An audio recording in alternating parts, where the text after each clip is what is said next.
இன்றைக்கி டாமிக்கு leg piece biryani. Tommy கொடுத்து வச்ச டாமி. எங்கள் அம்மா டாமிக்கு வாங்கியிருக்கேன், எனக்கு கூட கொடுக்க மாட்டுறாங்க இந்த லெக் பீஸை. எப்படியாவது நடக்குமா? எல்லாரும் சாப்பிட்டுட்டு எலும்பு போடுவாங்க. எங்கள் அம்மா பாருங்கள், ஃபுல் சிக்கன் ஒரு துண்டு கூட எடுக்க விட மாட்டேங்குது. தலைவர் வருவாங்க இப்போ தான், எங்கே நிற்கிதுன்னு தெரியல. அது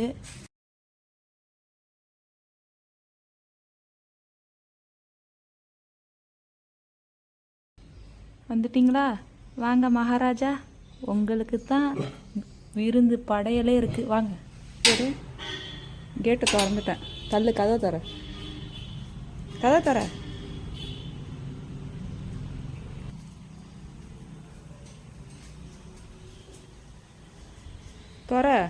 அதில் பூந்து வந்துடுவியா நீனு? உன் உடம்பு எவ்வளோ பெருசு இருக்குது, அதுக்கு